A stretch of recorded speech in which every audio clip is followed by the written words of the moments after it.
All right, let's dive right in. Today we're exploring the cosmic geography of a world that wasn't born from some gentle act of creation, but from a catastrophic shattering. We're going to look at how a perfect, crystalline prison was traumatically transformed into the living, breathing, and often chaotic planet we know.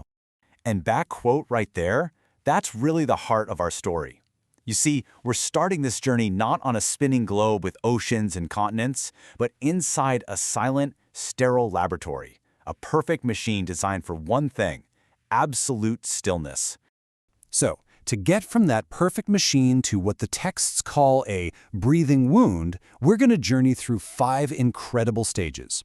We'll start in the crystal prison, witness the first act of grief, feel the cataclysm that snapped the world in two, survive a terrifying age of monsters, and finally, watch a great cosmic reset.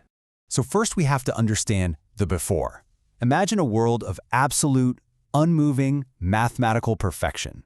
It was ruled by its creator, a being known as On, the architect, and this period was called the Era of Radiant Stasis. Now, this wasn't a planet like you and I think of one. It was a stationary monument, a massive, perfectly angled ziggurat with a surface made of seamless, hyper-dense quartz. And get this, it didn't spin.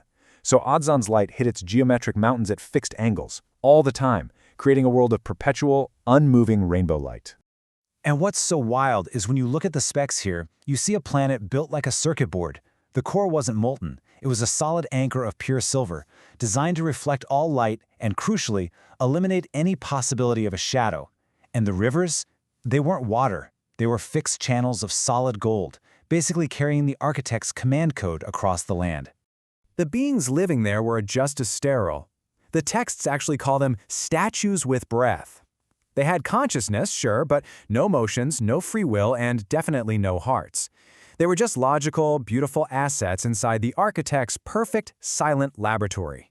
But you know, even the most perfect system has a flaw. And the architect's cold logic, it just could not predict or contain one completely unforeseen variable: grief. In a world where everything was watched, all the time, one being, Eva Sara, committed the first real act of autonomy. She wanted to create a space of privacy, a place hidden from the architect's constant gaze. So she reached out into the cosmos and pulled matter together, forging a shield. And that shield was the moon. So you have to understand, the moon wasn't some gentle, lesser light. It was an act of cosmic interference. Ivara pulled in a rogue comet called Aurawa, a mountain of frozen feminine flow, and locked it into orbit. It was a shield that cast the very first shadow on this perfect crystal Earth, an act of defiance that was about to break the entire machine. And that single shadow, well, it triggered a catastrophic mechanical failure. It kicked off a cosmic tug-of-war between two infinite forces, and the fate of the entire planet was hanging right there in the balance. It really is that classic question, isn't it? The masculine force, Ashan, was enraged by this imperfection. He lunged across the void to literally tear the moon away. But at the exact same moment, another force, Danica, balance incarnate, moved to lock the moon in place, anchoring it directly to the Earth's core. And this is how motion itself was born.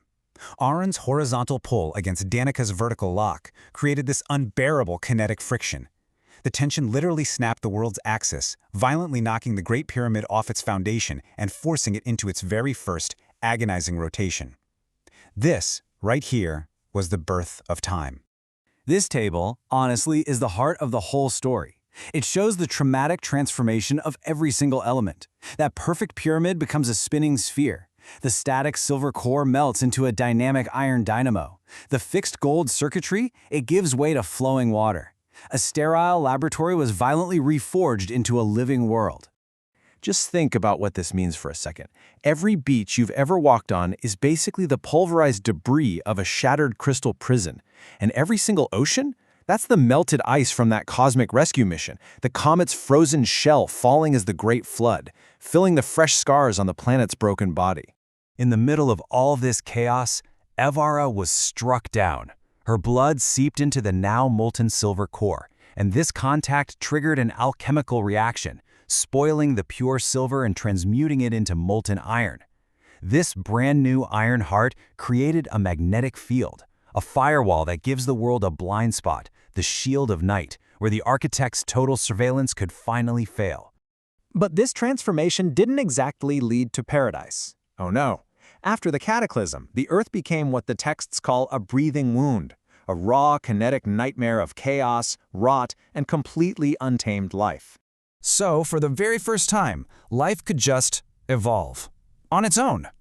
The feminine flow saturated the ruins of that sterile lab. But this new, messy freedom, it came with a period of absolute terror. An era that's dominated by what's called prehistoric hysteria. Wounded and feeling betrayed, Evra actually weaponized the life-giving force itself. She rewrote the fundamental rules of creation into a horrific curse. Any act of human intimacy would trigger a metamorphosis, turning females into monstrous, predatory beasts. And these creatures would then devour their partners, stealing their rigid bone structure to build these massive skeletal frames. From that stolen essence, they self-produced the very first dinosaurs, colossal mockeries of masculine form, just filled with a feral, uncontained hunger. These beasts became a biological virus, chewing the old crystal cities to dust and driving the last men into the freezing, lightless caves of a place called Chrysalantis. Well, the architect, seeing his creation, his human batteries, being literally devoured, was forced to intervene. He couldn't fix his lab, so he decided to sanitize it. He activated a celestial eraser.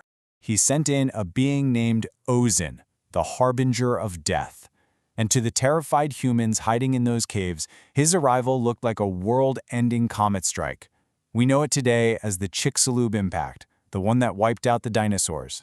But this was no random event. This was the first Ragnarok, and it was a hyper-targeted sterilization protocol.